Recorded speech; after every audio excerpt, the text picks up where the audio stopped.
Your breath fogs instantly in the frigid air. The leather of your boots is soaked through, each step pulling at the sticky mud beneath. Around you, men shuffle forward in silence, too cold to speak, too hungry to complain. This isn't the battle you'd imagined. It's Napoleon's march into Russia, and it's already killing soldiers without a single musket shot fired. Tonight, we'll walk in those frozen footprints, then pull back to see why this disaster began in the first place and how it ended with an empire unravelling. Welcome back everyone, glad to see you again. If you enjoy these videos, be sure to leave a like, comment where you're tuning in from and what your dream is in life. Now, take a deep breath, relax, and enjoy this stroll through history. At first you think the cold is a nuisance, the kind of thing you can shrug off until you're moving again.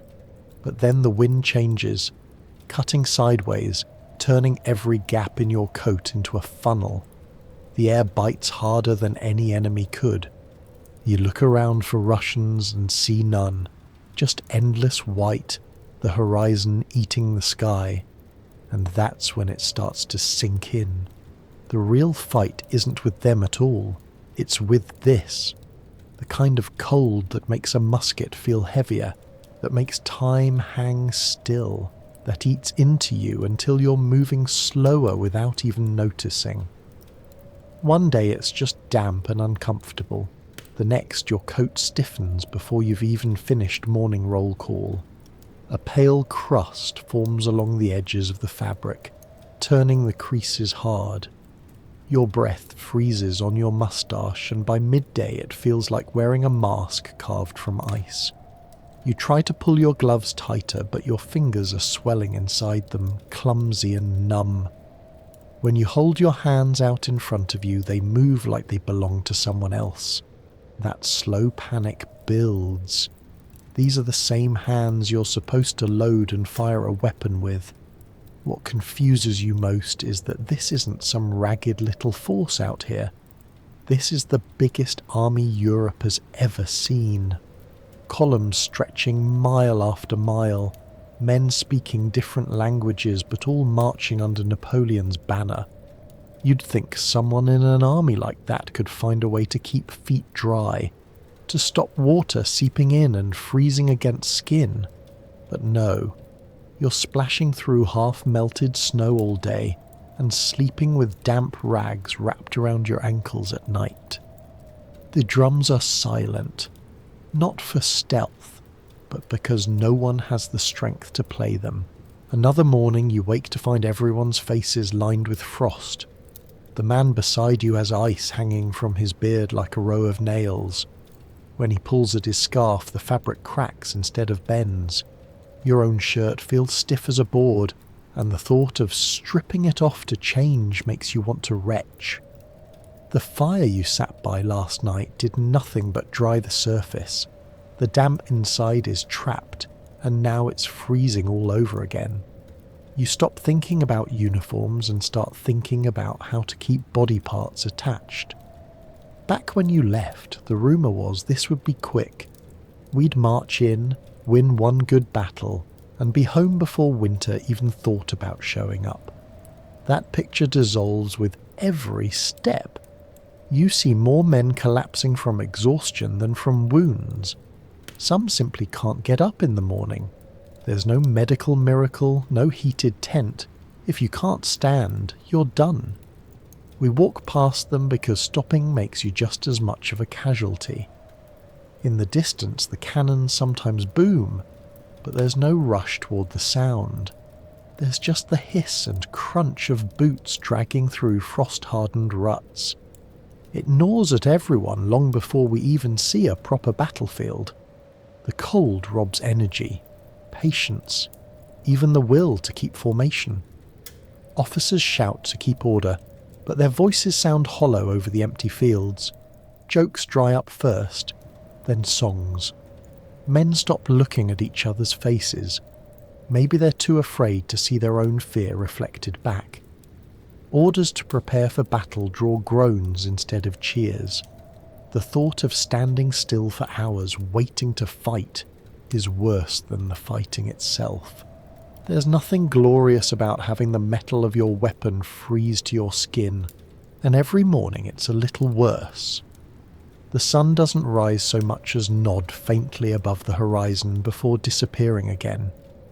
You wonder how much colder it can get, though you already know the answer is much. It creeps into your bones in ways you can't shake. Some men spend marches muttering to themselves, others just stare ahead, eyes glazed, as if waiting to wake up and find this was a mistake. But the only thing that changes is the layer of ice thickening on the ground.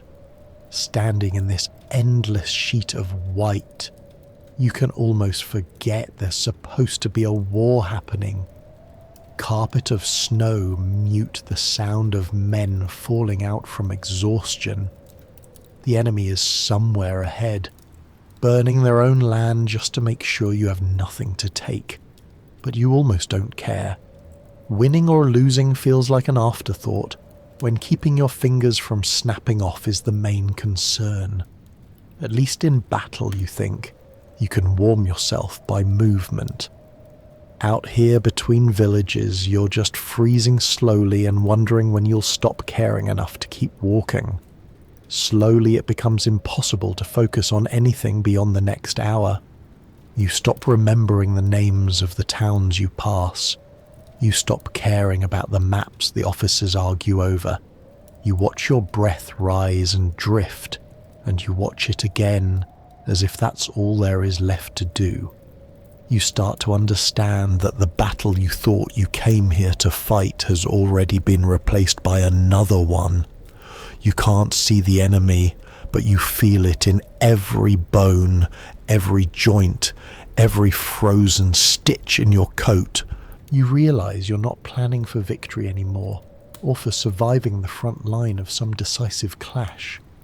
You're planning for how to get through the next night without your feet turning black, how to wake up without your hands locked in claws. You look around at the men still trudging forward and see the same look you have, eyes darting for shelter, for a bit of fire, for anything that puts one more thin shield between you and the air. And somewhere, far behind the frozen horizon, the man who ordered all this still thinks the plan is working, that it's all unfolding the way it was meant to.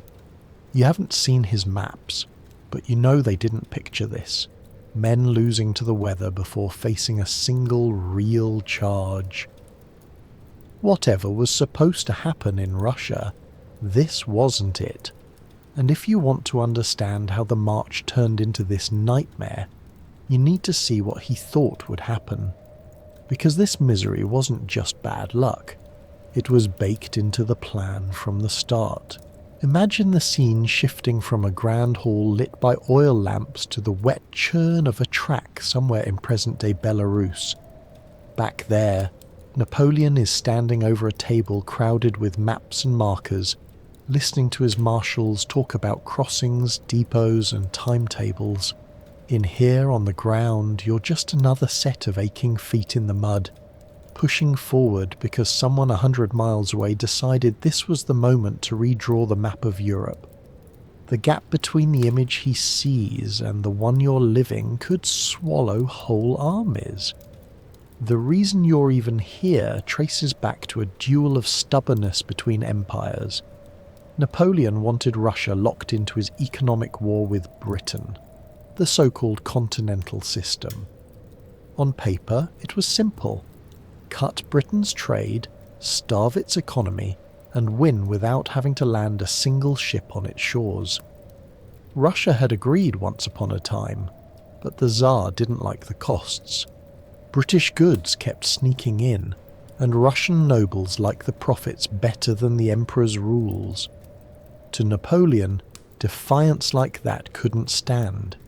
If one ally could break the system, all might. The cure? March a force so huge, so overwhelming, that Russia would be forced back into line after one decisive clash. He thought it would be fast. The plan called for baiting the Russian army into a high-stakes battle near the frontier, break them early, dictate terms, head home before fall. It wasn't meant to be a climb into the heart of Russia. That part was never in the script. But strategies look cleaner when they're lines on a map instead of frozen roads and weeks-long marches. The maps didn't show what hunger smells like, what frost feels like before the sun comes up, or how far Russian land really stretches when you have to walk it. The force he brought together to do it was a monster on paper. The Grande Armée, well over 500,000 strong when it crossed into Russian territory, drawn from every corner Napoleon controlled or bullied. French veterans marched alongside Italians, Westphalians, Poles, Dutch, and even reluctant Prussians. So many languages in the ranks that orders had to be repeated multiple times before everyone understood. It looked unstoppable. A moving city of men and horses with its own rolling factories of war. That level of scale impressed diplomats, but it also made the whole thing fragile. The further in you went, the harder it was to keep all the gears turning at the same speed. Food and ammunition can't march themselves, and from the first week the supply lines groaned under their own weight. Napoleon had set up depots along the route, intended to keep the army topped up. But when an army is the size of a small nation, topped up means feeding and watering hundreds of thousands daily. Every extra mile between the front and those depots made the problem worse.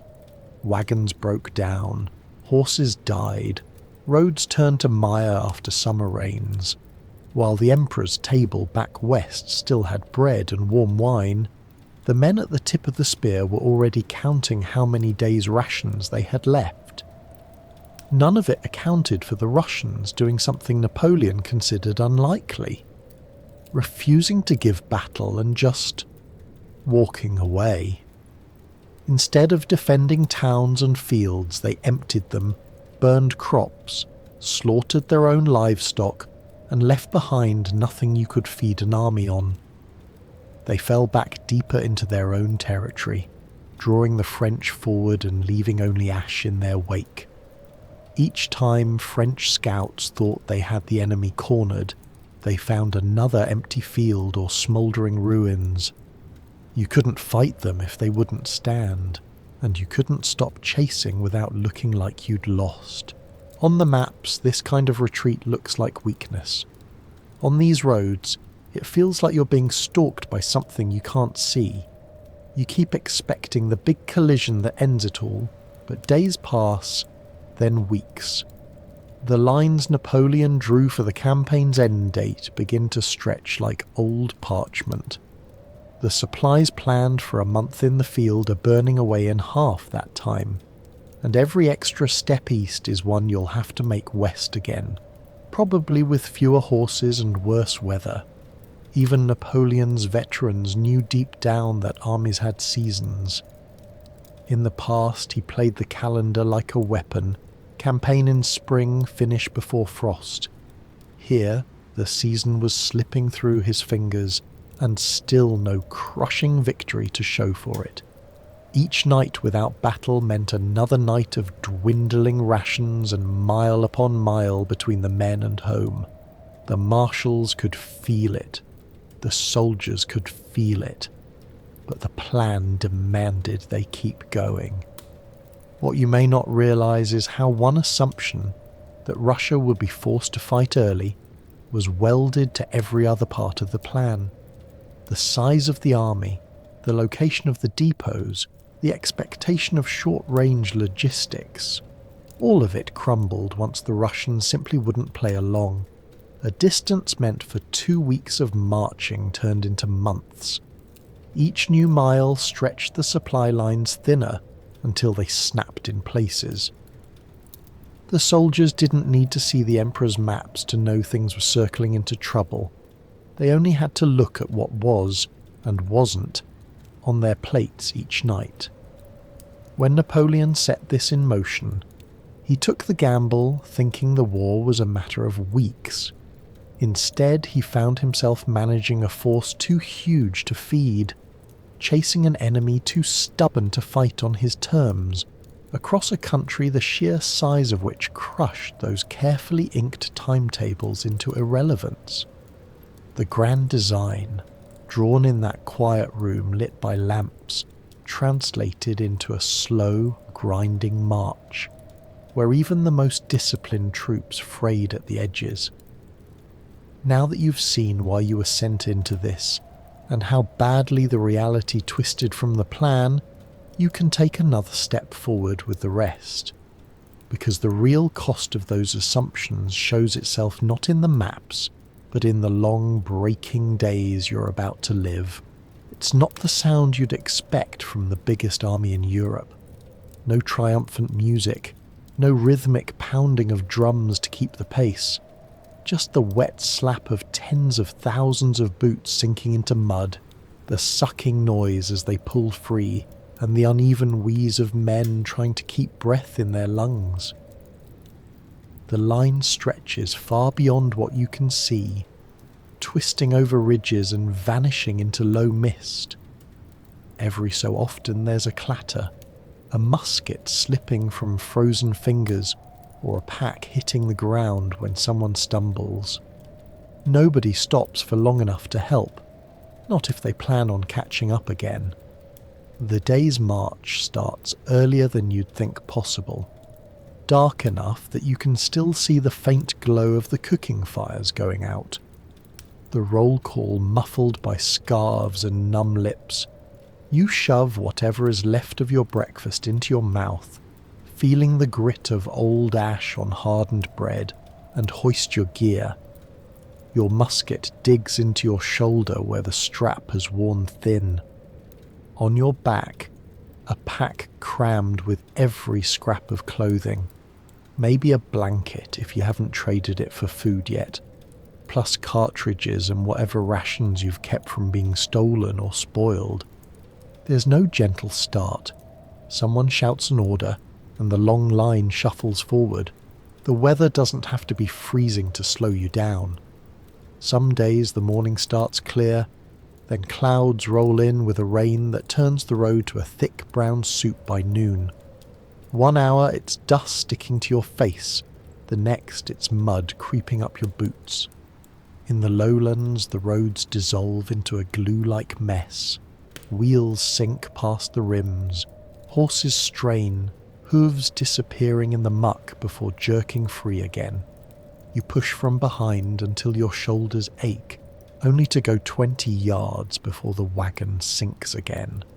Rasputitsa mud isn't just an inconvenience, it holds onto you like it's trying to drag you under. Where a road should be, you step into knee-deep ruts filled with water brown as gravy. Every bootful adds weight you can't afford. You try to scrape it off with a stick at rest stops, but the next stretch coats them again instantly. Your socks, if you have any left, never dry. The skin on your toes softens, peels and cracks until walking feels like pressing knife tips into your own feet. You keep going, because falling out means you may never get back in. The animals aren't immune. Somewhere up ahead, a cart tilts as a starving horse buckles, ribs jutting like barrel slats. The driver yells, yanking at a harness that's already rubbed the skin raw.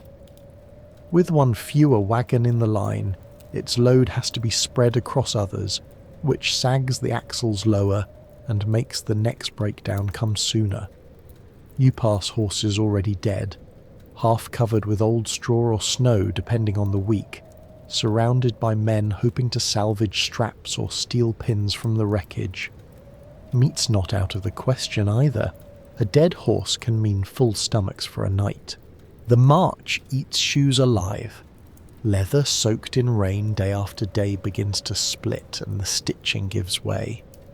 Some men wrap rags, others try strips of leather cut from abandoned gear. By the time frost sets in, some are walking barefoot on frozen ruts. You can tell by the way they limp, pulling their feet up quickly after each step. The ground wears skin until it bleeds, and then the blood just hardens with dirt into a kind of crude second skin. When the column stops, it isn't for comfort.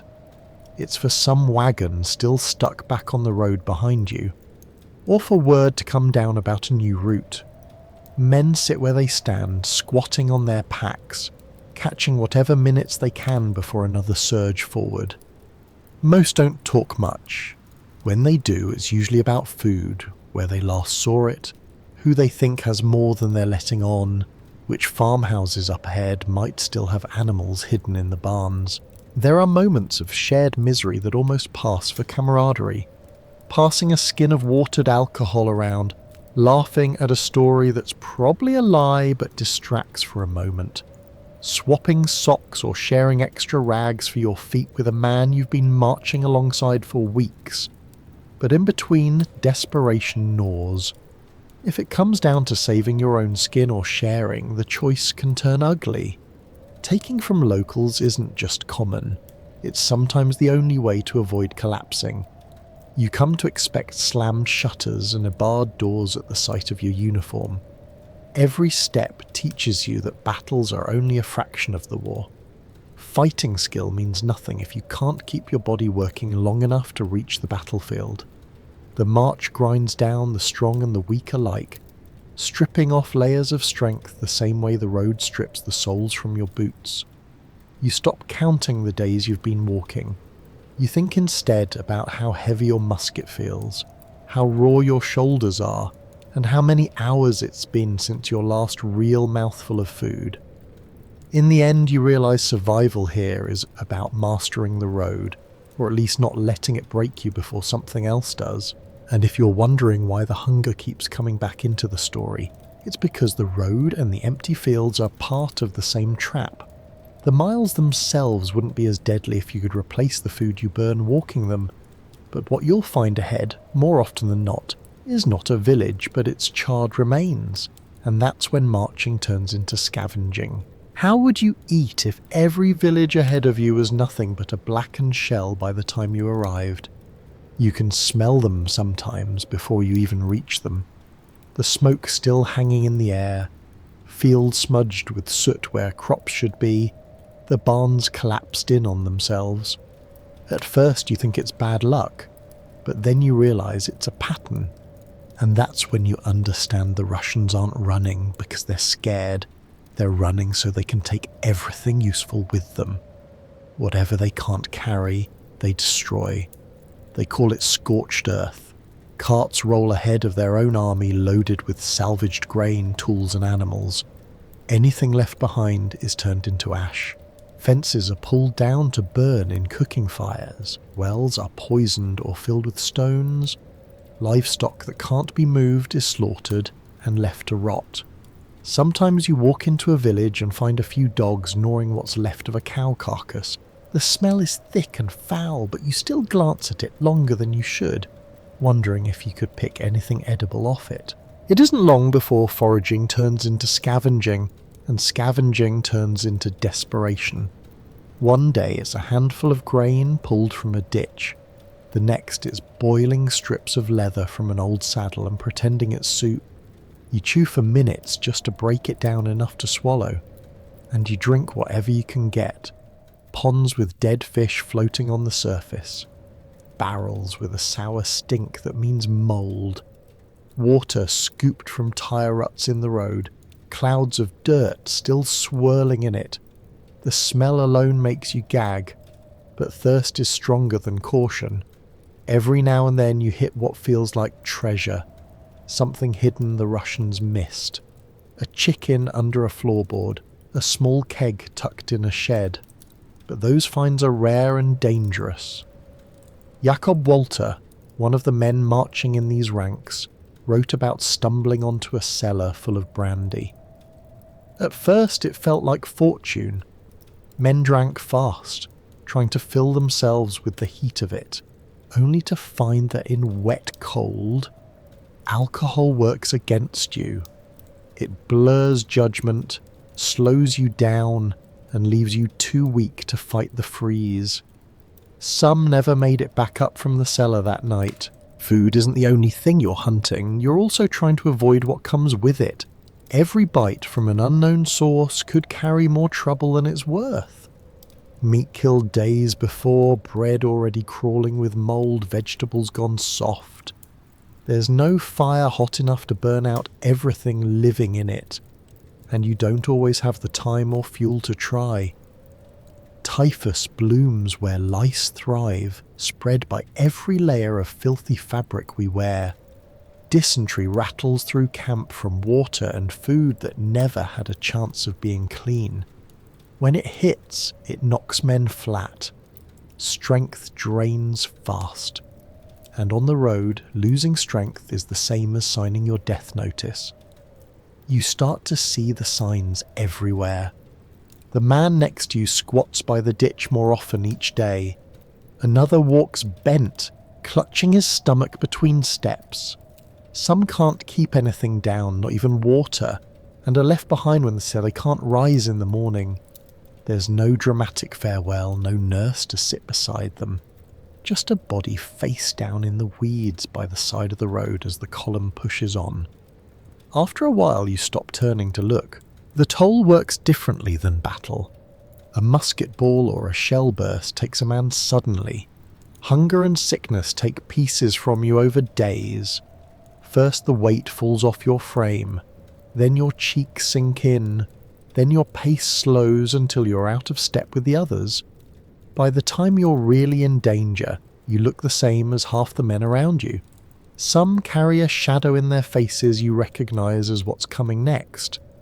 Cooking becomes less about taste and more about killing whatever in the food will kill you first.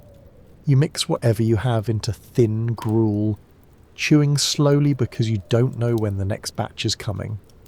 Some trade tools, cartridges, even coats for a small bag of flour or handful of dried peas. There's no economy here except survival. And every night, lying in a shelter scraped from branches or the corner of a barn wall, you listen to men mumble in their sleep about meals they had in another life.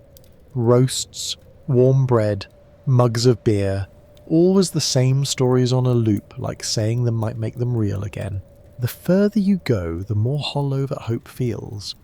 If the Russians miss something, they burn it on the way back. If a village escapes torching, it's probably because there was nothing there worth taking in the first place. Even gambling on roots or berries becomes pointless when frost hardens the ground. At that point, what's left is just endurance.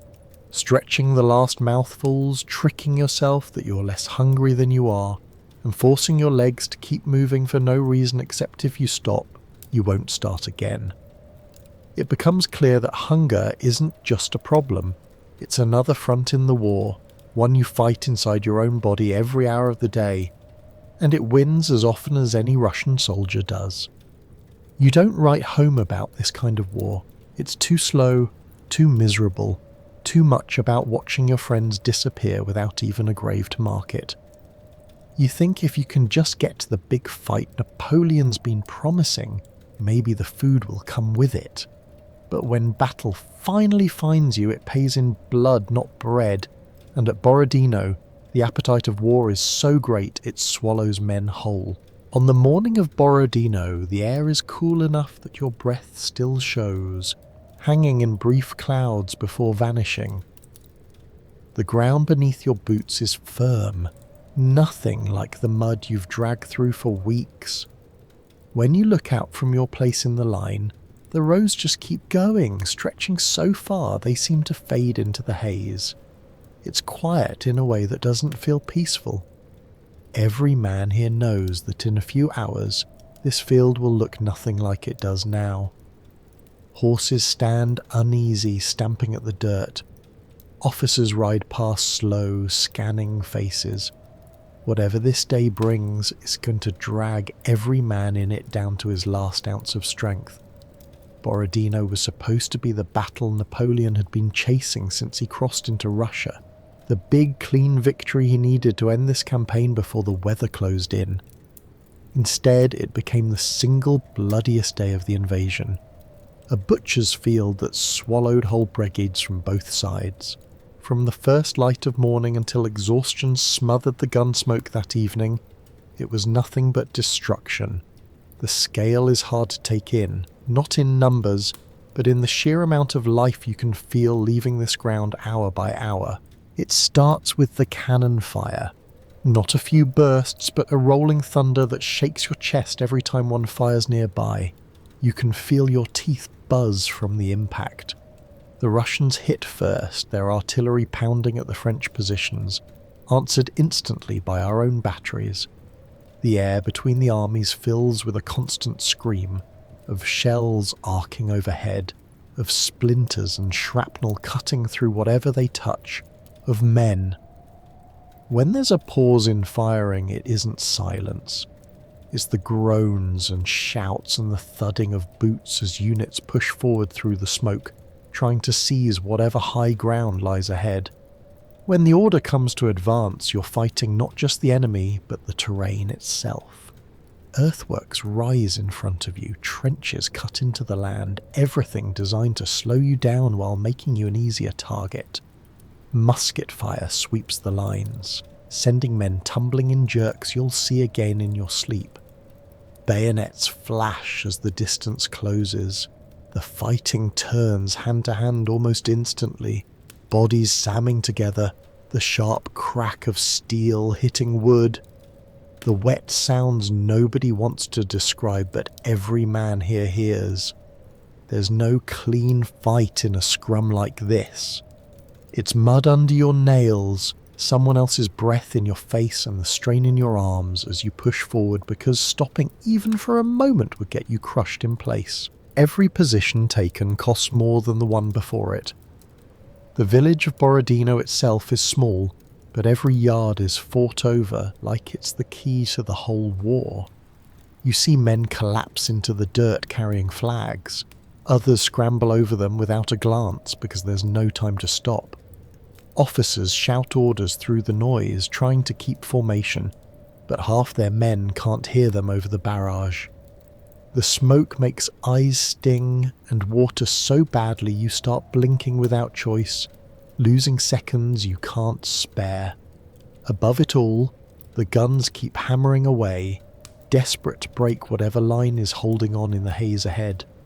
And still, with every surge forward, the Russians don't fold. They fall back a little, then hold, then counterattack. Every apparent gap closes before it can be exploited.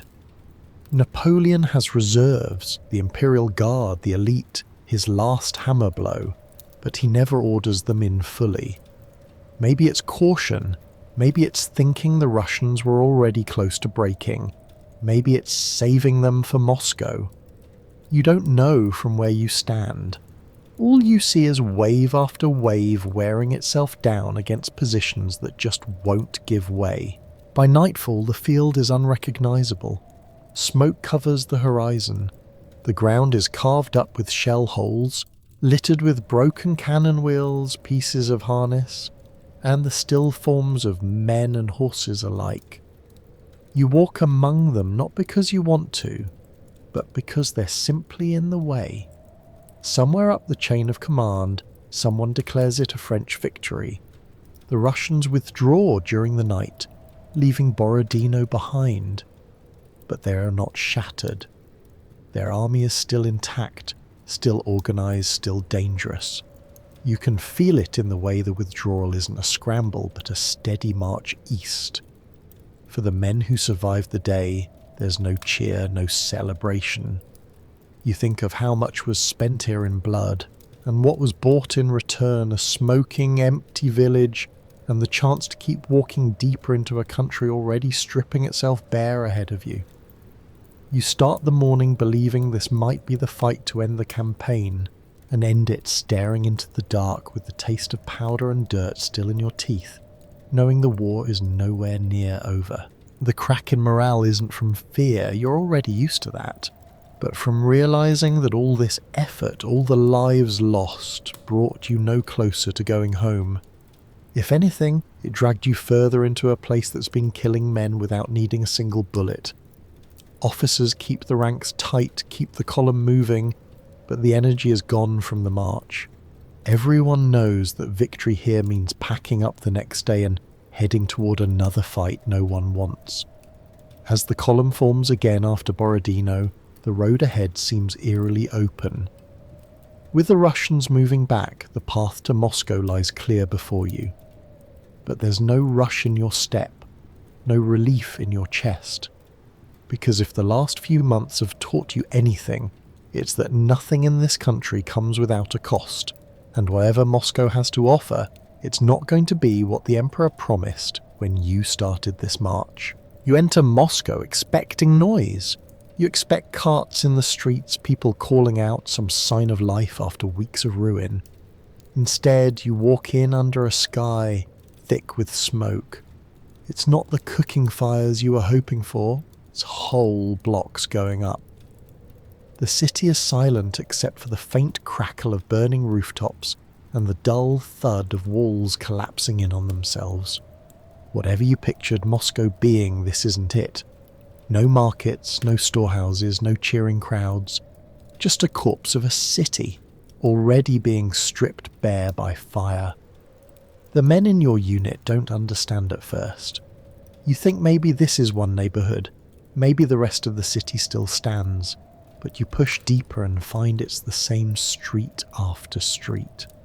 Some houses stand untouched but abandoned, the doors blown open, the interiors wrecked. Others are half burned and gutted. It hits you slowly. This has been done on purpose.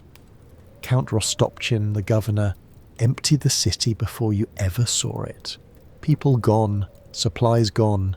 The fire, set in dozens of places, is just finishing the job. There's no supply base here. Whatever supplies Napoleon promised were waiting never existed. You can see it in the way senior officers move through the smoking streets, glancing around with the same disbelief you feel. A city this size was supposed to be the prize. Bedding, food, shelter, a strong position before frost set in. Instead, it's a symbol you can't eat and a shelter you can't sleep in without choking on smoke.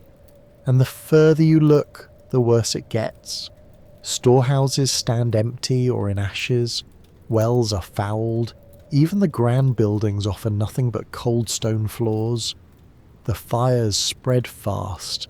Men break open locked doors not to fight an enemy inside, but to steal anything worth carrying: clothes, dishes that could serve as cooking pots, furniture to burn for warmth. You see someone dragging away a painting, though you can't imagine what use it has out here. The looting starts almost instantly. Some search for valuables, others for food, but the truth is neither lasts long. What little is left is snapped up by the first through the door. If you arrive second, you're too late. The horses are struggling already. Feeding them is impossible on the scraps still found in the city. When a horse dies, you notice men are quick to strip it for meat now, without shame. Soldiers gather in small groups, talking about which road they'll take home once the order comes. Some say retreat is impossible, that going back the same way would kill more of us than standing here. Others say leaving is the only chance we have to survive at all. The Emperor's plan to use Moscow as a base has crumbled into waiting in a trap. Every day burns more ash into the sky and more men out of the army. Disease grows fast here too. Empty buildings don't stop lice or fever. Men hunch into corners at night, coughing through the cold. You see faces in the morning you know won't make it if we stay for another month. But the days keep passing in the same slow drag. You patrol burned streets that lead nowhere and try to ignore the gnawing in your gut. The feast you thought you were marching toward months ago has turned into splitting a scrap of bread 3 ways or boiling weeds from between stones. The city hasn't opened its arms, it's closed its fists around you. And nothing about the Russian army makes you think they're going to rush in to stop you from leaving. It's the opposite. They're waiting for you to go. waiting for frost and hunger to do what their muskets haven't yet. The decision to leave doesn't feel like a plan. It feels like resignation. Whatever victory this was supposed to be, it's already slipping away. By holding Moscow, Napoleon holds nothing that matters. You hold a line of cold walls and dead streets, with every mile between you and the border now more dangerous than when you came in. The prize is worthless, the cost still climbing. Marching in had been hard enough when the fields were green and the rivers ran clear. The road back will be colder, emptier, and stripped of even the bare scraps you scavenged last time. When the order comes to prepare for the march out, you don't cheer. You start tightening your boots and wonder how many more times you'll be able to do that before your fingers stop working in the cold.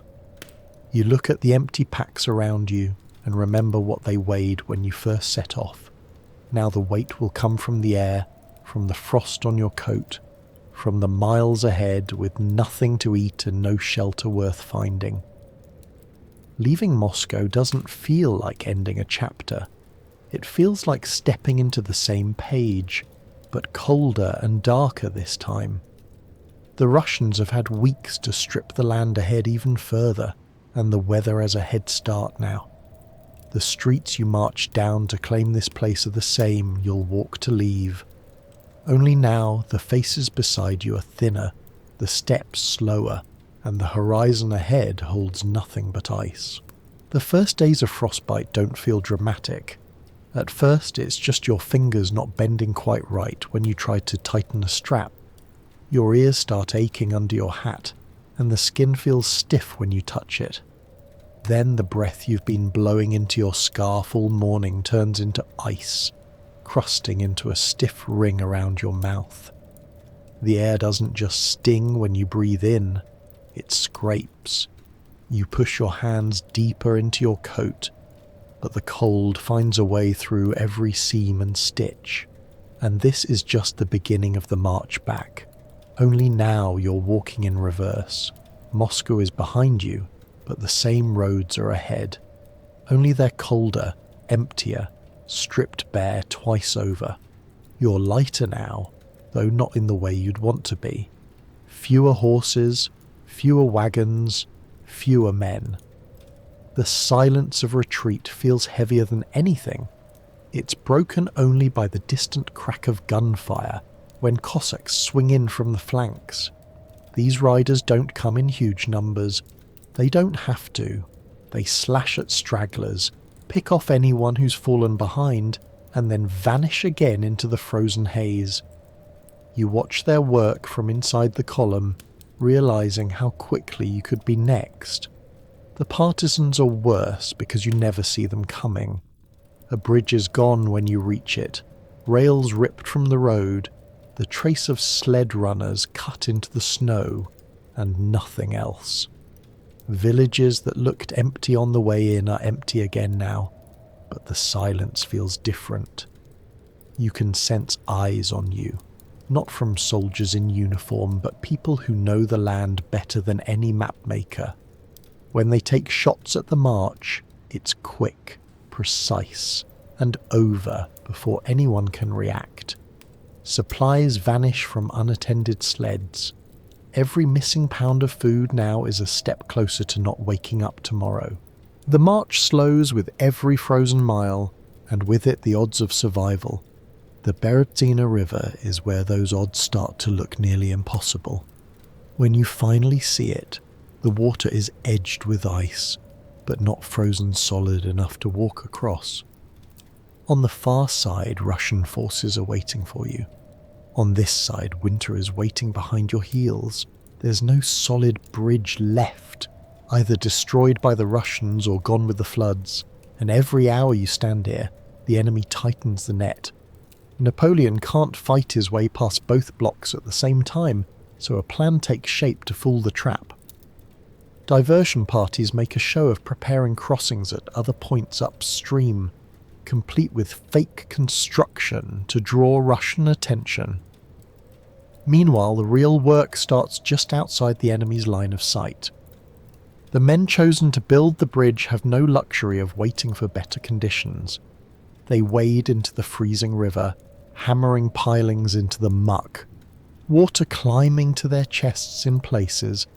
Some start shaking so badly they can't grip the tools, ice forming on their arms as they work. Those who can't walk back out of the river on their own simply sink into it. You stand on the bank and watch as the bridge comes together. It's not graceful. The wood creaks and shifts under load. Planks are laid fast, lashed down with whatever rope hasn't frozen stiff. The first groups across are soldiers holding back Russian pushes from the far side. Then the column starts moving. Infantry, wagons, the remnants of the cavalry. The bridge sways with the flow of men and horses, every groan from the timbers sounding like a warning. The river below moves slow, but you know exactly what would happen if you dropped into it. Enemy fire starts before you're even halfway over. Cannon shots throw columns of water into the air around the crossing, musket balls clipping men beside you. The ones hit either falls into the river or are dragged to the end of the bridge if anyone has the strength. You keep moving because there's nowhere else to go. Looking down means looking at the water that could close over you in seconds, so you stare ahead, one foot then the other, until wood gives way to frozen earth. Thousands make it to the other side, but it doesn't feel like a victory. Behind you the bridge is finally given up to the river, and the bodies floating in it. Some men never even tried to cross. They were too sick, too frostbitten, or too far behind to make the push before the structure was gone. Those left on the wrong bank won't survive the night. You sit down in the snow, boots soaked from the crossing, and watch more troops stagger off the bridge one by one. The strongest look worn down to shadows. The weaker ones collapse where they land. The Berezina didn't destroy the army in the sense of wiping it out on the spot. That had been happening every day since Moscow. But it stripped away the last illusions. What's left of the Grande Armée is no longer something that can take and hold ground. It is a line of scattered survivors moving west through a country that has already emptied itself twice to stop them. There's no surge of relief that you've escaped the trap. Just the knowledge that the cold, the sickness, and the hunger are still walking right beside you. Napoleon still rides near the front, wrapped in his uniform as if the dignity of it could hold back the frost. To the men still able to march, he looks smaller now, not in height, but in presence. The reputation that once kept enemies wary has thinned in the same way his army has. You're still following him, but no one can mistake this for the triumphant march home. It's a retreat with barely enough strength to keep moving, and each step back to France carries less of what the Emperor was when you left and more of what the Russian winter has carved him into. Napoleon still rides in his tailored coat, gold buttons fastened, bicorn hat set at the same careful angle you've seen in paintings. From a distance you might think nothing had changed, but close up the truth is impossible to miss. The body of troops moving with him isn't an army anymore. It's what's left after the road. The frost, the sickness, and the empty fields have taken their turn. Ranks that once stretched as far as you could see are now thin lines with gaps too wide to hide. Entire regiments are names on paper with no one left to answer when they're called. When the march finally pushes over the border, Europe can hardly believe what's stumbling back into friendly territory. News travels fast in capitals that used to fear the Grande Armée like it was a force of nature. The same powers that once couldn't stand against it now pass on rumours, accurate ones, about starving troops, dead horses, discarded cannon. Tales of frostbite and men freezing where they stood make it clear the destruction came less from bullets than from the march itself. The sheer scale of the loss isn't just shocking, it's destabilising for everything Napoleon built his reputation on. Prussia, which had been playing the quiet game, letting Napoleon dictate its limits, starts reading the situation differently. If the emperor can lose 500,000 men in one campaign, then maybe his power isn't unshakable. Austrian diplomats, already uneasy allies, begin to rethink the value of staying tied to a man who can bleed his army away in a single season.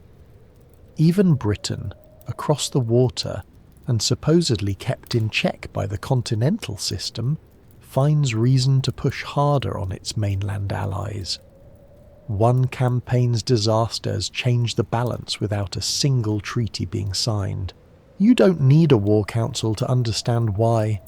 An army of that size isn't just soldiers, it's an entire machine of movement, supplies and animals.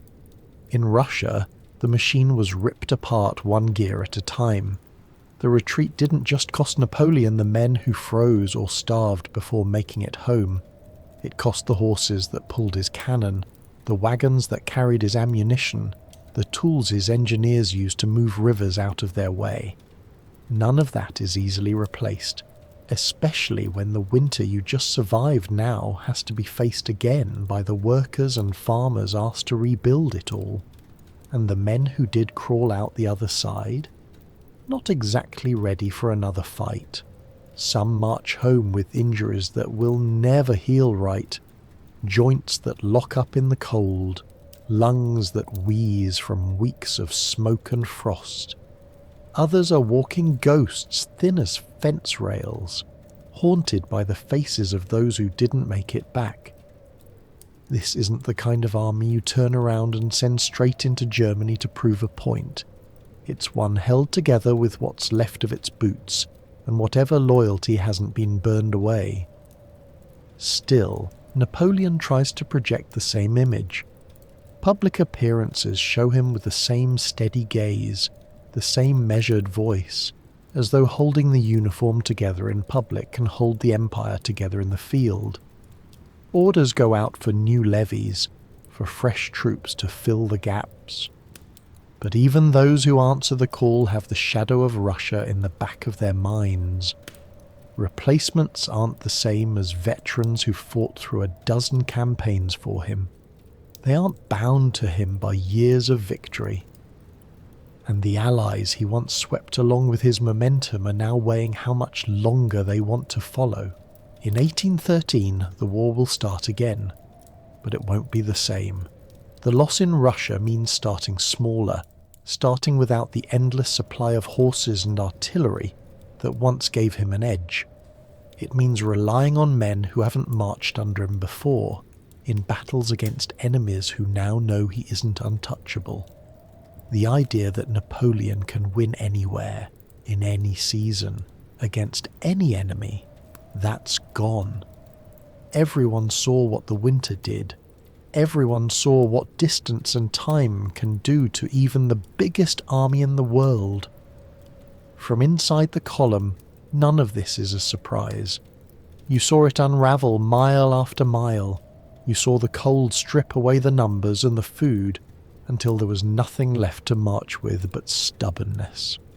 The promise of a short, crushing victory became months of walking deeper into a land that fought you with fire before it fought you with steel.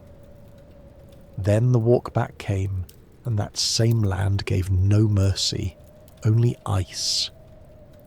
What began as a statement to all of Europe, that France's emperor could bend Russia into shape with a single campaign, ended as proof that even the man who rewrote the map couldn't push every border. The road home didn't just take soldiers, it took the aura that made allies stay and enemies hesitate. That kind of loss doesn't announce itself in the fanfare of a battle lost, but in the quiet realization that a myth has cracked. When you think back on the march, you realize the hunger, the frostbite, the endless miles weren't just a string of hardships. They were the dismantling of an empire in slow motion. Every day took another brick from the wall that made Napoleon untouchable. By the end, the wall was still standing in shape, but hollowed inside. You can dress it up in gold trim and fine wool, ride it at the head of a column, give orders from under its shadow. But when the wind catches it at the right angle, the emptiness makes itself heard. Stepping back onto French soil doesn't change that. The men who return carry it in their silence, in the way they gripe without fear of being overheard, in the way they look past their officers when the talk turns to the next campaign. That's not the kind of loyalty you rebuild with drills or rations. That's the kind that comes from believing your leader can take you anywhere and bring you back whole. And somewhere between the Niemen River and the Berezina, that belief froze to death alongside everything else. The frost, the hunger, the marches, the sickness. Those weren't just the price of one failed gamble. They were the sound of the empire starting to come apart 1 mile at a time. The emperor might still look the part, the uniform might still catch the light, but the air is different now and it won't go back. Napoleon's biggest enemy in Russia wasn't a man across the battlefield. It was time, distance, and the kind of cold that doesn't care who you are. No strategy can bargain with a land that burns its own food and freezes its rivers solid. For the soldiers, there was never glory. Only the long, grinding fight to see another sunrise. Most didn't. History writes about the emperor's gamble, but the truth is buried in snow with the thousands who never came back. Their names didn't make the maps. Their stories lived only in the silent march west, fading one frozen step at a time. Thank you so much for listening, everyone. I hope this tale helped you relax and feel at peace. I wish you a pleasant trip on your way to dreamland, and I'll see you soon.